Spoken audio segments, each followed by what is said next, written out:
कभी कभी लोग आपको ना, ये लोग भी हो सकते हैं, देश भी हो सकता है, कि प्रोवोक करते हैं बहुत, माने चिढ़ाते हैं, दबाव डालते हैं और हमें सहना पड़ता है।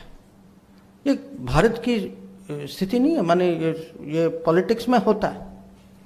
तो सबसे जो सहने की ताकत जो है, स्ट्रेटेजिक पेशेंस, और उसका उदाहरण अगर आप महाभारत में देखें, वो शिशुपाल की कहानी, कि वो माने छेड़ते रहते हैं श्री कृष्ण जी को, और उनमें सहने की ताकत है जब तक उन्होंने निर्णय नहीं किया कि एक दिन माने वो 100 बार उन्होंने उनको माफ किया था।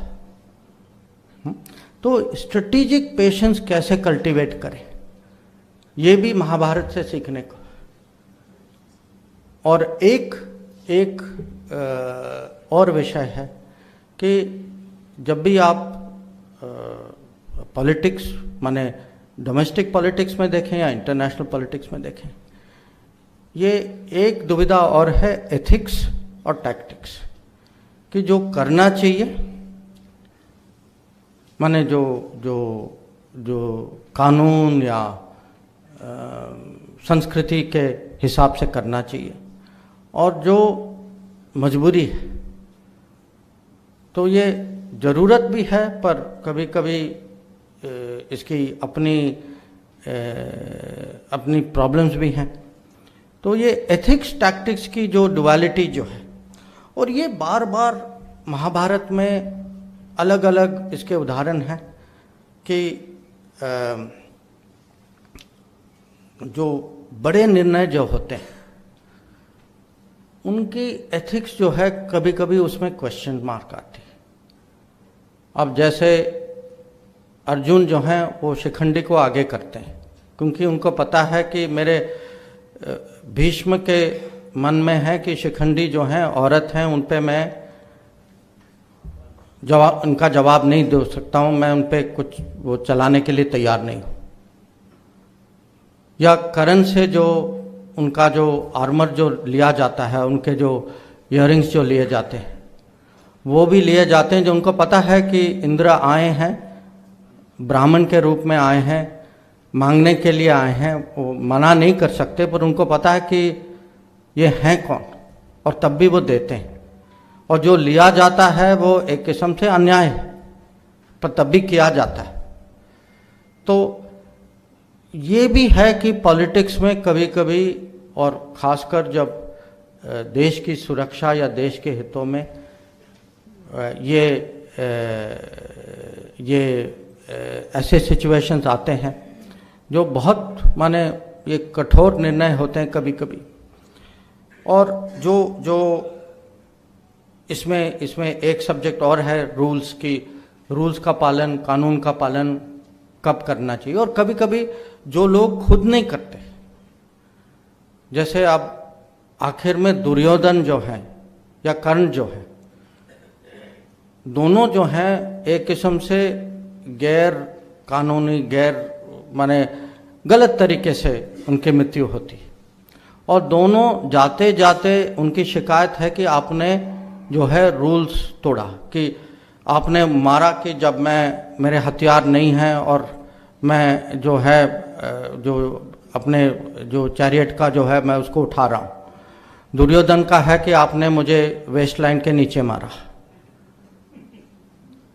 नहीं, और जो कह रहे हैं वो ठीक है, पर जो खुद जो उनकी अगर व्यवहार देखें तो ये भी देखना है कि पॉलिटिक्स में जो खुद रूल का पालन करते हैं उनका हक होता है कि दूसरों से वो अपेक्षा हो।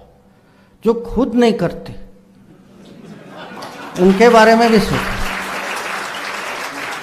और आज की दुनिया के बारे में सोचिए। उससे ज़्यादा मुझे कहने की ज़रूरत नहीं है। और ये भी है कि जो इसका विजय जी ने भी कुछ कहा था कि जो न्यूट्रल लोग जो हैं, और इसमें अलग अलग किस्म के लोग हैं, जैसे शाल्य जो हैं वो लड़ते हैं, कौरव साइड में लड़ते हैं, पर उनके मन में है कि अरे ये मेरे भतीजे हैं नकुल सहदेव, पर मैं तब भी, क्योंकि उनको फंसाया गया था, वो गलत तरीके से वो कौरव उनको थोड़े कंफ्यूज हो गए थे और वो दूसरे साइड में चले गए।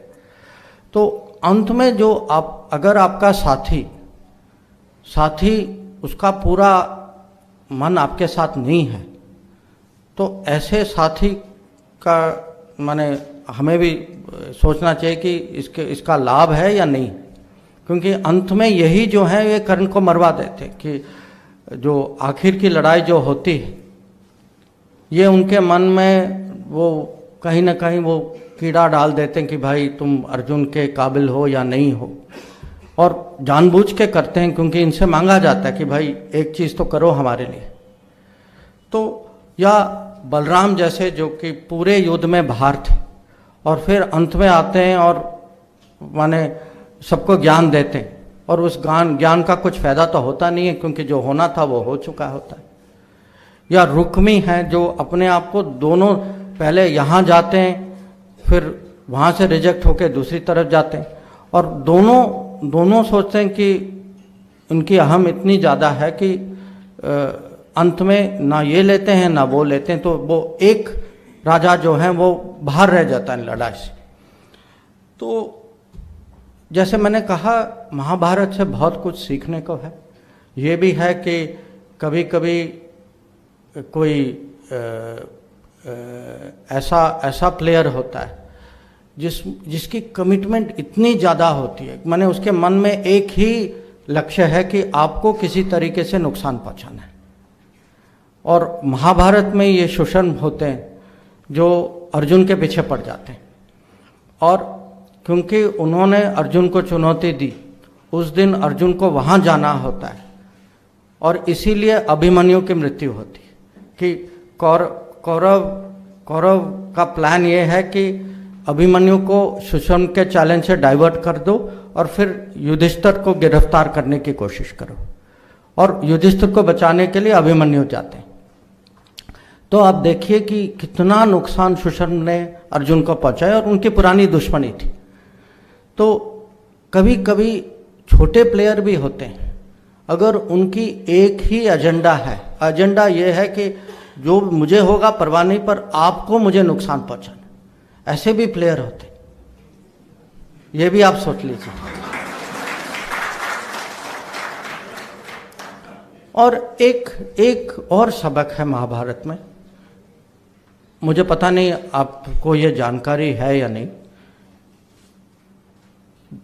पांडवों और कौरव के बीच में जो उनकी जो आर्मी जो थी उसका एक बैलेंस था, माने करीब 7-11 का बैलेंस था।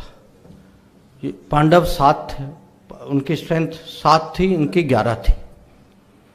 तो आप ये देखिए कि जो छोटे प्लेयर हैं एक किस्म से, जो कमज़ोर साइड है, उन्होंने भी अपने रणनीति के कारण, अपने सोच के कारण, और उनके और भी कुछ गुण थे, उसके कारण ये कहानी ये भी है कि कभी कभी जो कम शक्तिशाली माने जाते हैं उनकी भी जीत हो सकती, और ये भी सोचने की बात है। और उसमें यह भी है कि जिनकी रेपुटेशन अच्छी होती, जो हो सकता है कि अगर आप जो इकोनॉमिक या पॉलिटिकल या मिलिट्री मेजरमेंट करें वो अलग बात है, बट जिनकी रेपुटेशन अच्छी होती है, जिनकी ब्रांडिंग अच्छी होती है, जिनके दोस्त होते हैं, जिनकी अंडरस्टैंडिंग होती है, जैसे आपने भी वही उदाहरण जो आपने दिया कि जब श्री कृष्ण पूछते हैं कि मैं अकेला बिना हथियार के आपके साथ आऊँगा या आप मेरी आर्मी ले लो, आप क्या चाहते हैं? और दुर्योधन उनकी फौज लेते हैं, ये श्री कृष्ण बिना हथियार के कहते हैं कि आप मेरे साइड पे आ जाओ। तो कभी कभी ये पहचान भी होनी चाहिए कि सचमुच वैल्यू क्या है, कि ये जो दिखता है वो असलियत में कभी कभी होता नहीं है, कि कुछ और होता है। और ये एक किस्म से मैं कहूँगा कि आप इसको टेक्नोलॉजी के दृष्टि में देखें कि इन्होंने टेक्नोलॉजी, अगर आप श्री कृष्ण को टेक्नोलॉजी के रूप में देखें, इन्होंने टेक्नोलॉजी का महत्व पहचाना, उन्होंने नहीं पहचाना। तो ये इस चैप्टर में मुझे लगता है अभी तक, क्योंकि मुझे फीडबैक में बहुत इंटरेस्ट है, अभी तक इस चैप्टर में मुझे सबसे अच्छा फीडबैक मिला। और अगर मैं साफ कहूँ, मेरा कमिटमेंट भी सबसे ज़्यादा इस चैप्टर में था। तो मेरी आशा है कि अगले किताब, अगर मुझे किताब लिखने का मौका हो, तो अब मैं रामायण को इसी पॉलिटिकल साइंस डिप्लोमेसी साइड से मैं लिखना चाहूँगा। उसमें भी बहुत सारी चीज़ें हैं, पर उसके लिए आपको थोड़ा रुकना होगा और आपको थोड़ा काम करना होगा। हाँ। पर आज सचमुच आप सब लोग आए हैं, मैं बहुत मैं अपनी आभार कृतज्ञता मैं प्रकट करना चाहता हूँ आप सब लोगों को। और मेरे लिए बहुत गर्व की बात है कि ये किताब अब आप गुजराती में पढ़ सकते हैं। मैंने अभी तक प्रधानमंत्री को इंग्लिश कॉपी दी है, मैं वापस जाकर अब मैं गुजराती कॉपी। थैंक यू, नमस्कार। वीके न्यूज, राष्ट्र के नाम।